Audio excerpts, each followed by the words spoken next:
Boa tarde. Antes de eu dar início a este vídeo, venho pedir a vocês que se inscrevam no canal Bate Bola com a Aninho e façam notificação do sininho para que vocês possam receber novas gravações de vídeo que serão gravadas e postadas no canal. E o tema deste vídeo é a segunda rodada do Campeonato Brasileiro, que teve seu início no sábado passado, no dia 22 de abril, e seu término no dia 24, segunda-feira.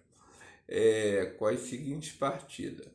O Fluminense iniciaria a segunda rodada jogando contra o Atlético Paranaense no estádio do Maracanã, quando venceria a partida por 2-0. O São Paulo, com a estreia do técnico Dorival Júnior, venceria a equipe do América Mineiro por 3-0. O Cuiabá, jogando em casa, empataria com o Bragantino em 1-1.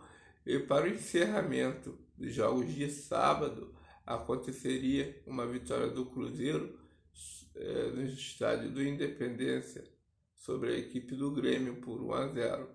Os jogos de domingo, aconteceria às 11 horas da manhã o primeiro jogo entre Internacional e Flamengo, partida esta realizada no estádio do Beira-Rio, no qual o Internacional de virada venceria a equipe do Flamengo por 2-1.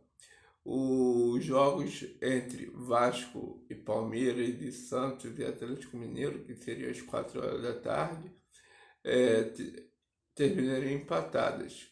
O Vasco empataria em 2-2 com o Palmeiras, e o Santos, jogando em casa na Vila Belmiro, empataria com o Atlético Mineiro em 0-0.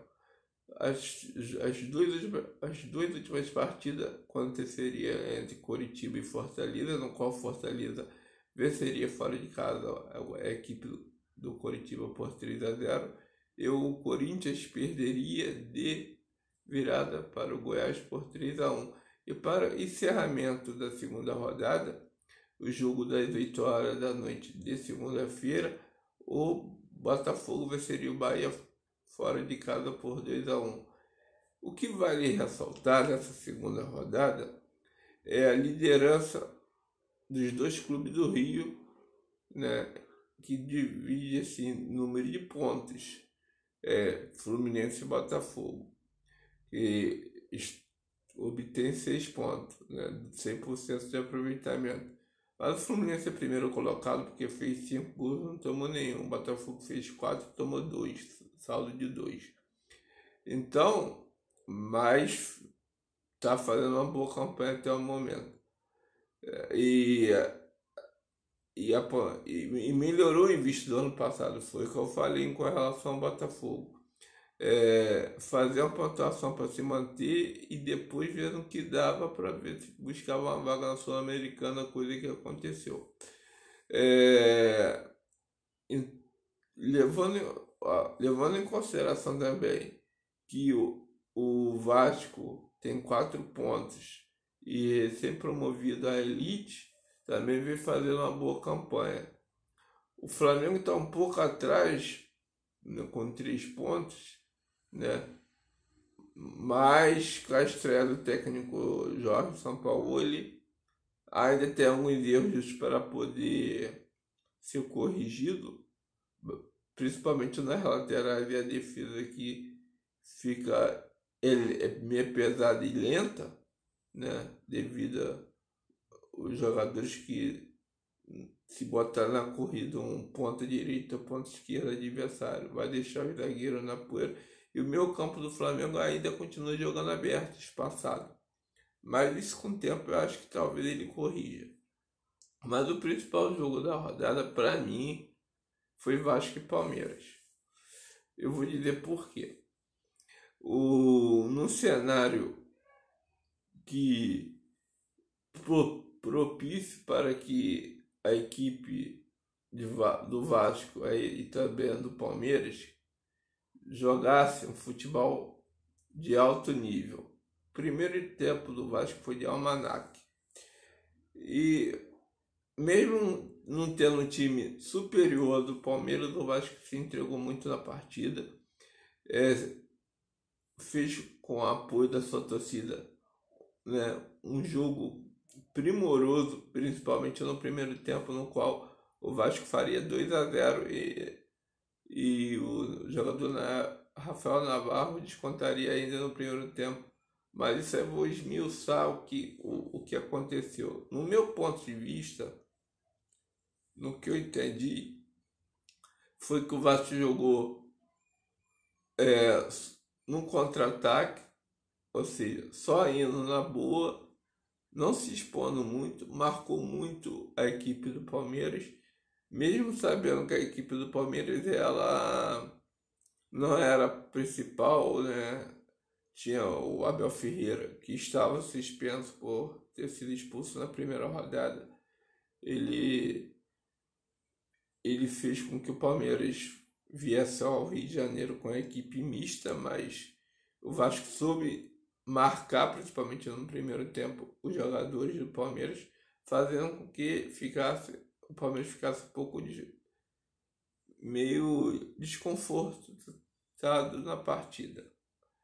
E isso de fato aconteceu. Aos 29 minutos do primeiro tempo, o jogador Jair, que é recém-contratado ao Atlético Mineiro, ele faz um lançamento para o jogador Alex Teixeira, que cruza na área, na cabeça do Pedro Raul, que faz 1-0 para o Vasco, né? E logo em seguida, 10 minutos após, o Gabriel Peck, uma bola rebatida do goleiro na pequena área, bola rebatida do goleiro do Palmeiras e dividida também, ele aproveita a sobra e faz 2-0. Só que no final do primeiro tempo, 1 minuto após o tempo regulamentado ter sido esgotado, aos 46, Rafael Navarro faz o 2-1, diminuindo a vantagem do Vasco num clarão que o Vasco deixou ali um espaço entre um zagueiro e outro, numa falha de marcação da defesa do Vasco. O Palmeiras se arrumou no segundo tempo, aí entra o que eu falo. O tema que eu costumo sempre falar, esse ano é para se manter e fazer os 45 pontos que é necessário, assim dizem os matemáticos. Mas, né, o Vasco fez mais do que era esperado, já ter uma vitória e um empate, falta apenas 41 pontos, para depois ver o que consegue. Pode conseguir uma vaga sul-americana, talvez vá até conseguir, conforme o Botafogo consiga também. Vai depender de quem for campeão da Libertadores e da Copa do Brasil. Caso for o mesmo clube, vai abrir vaga e mais vagas. Então o que aconteceu? Palmeiras encurralou o Vasco no segundo tempo, que deu uma cansada, é normal, ninguém aguenta jogar 90 minutos do jeito que o Vasco jogou. E o Palmeiras empatou a partida com a jogada do Arthur, né? A jogada do Dudu, que é o principal jogador do Palmeiras, e o Arthur soube aproveitar um cruzamento e fez de cabeça o gol de empate do Palmeiras, fazendo com que a partida terminasse em 2-2. Eu calculo que temos mais 36 rodadas, com mais muitos jogos pela frente, né? Mas já está dando para ver uns diagnósticos, né? Eu já falei que eu só vou comentar que tem chance de ser campeão, de ir para a Libertadores, de ser rebaixado e Sul-Americano a partir da 10ª rodada. Mas já deu para perceber, só de leve, que o América Mineiro e Coritiba, se não abrirem o olho, é carta marcada. São 2 jogos, 2 derrotas. E detalhe, não fizeram nenhum gol. Ambos tomaram 3-0 nas 2 partidas. Quem gostou, dá um like, curte. Muito obrigado pela atenção. Fique com Deus.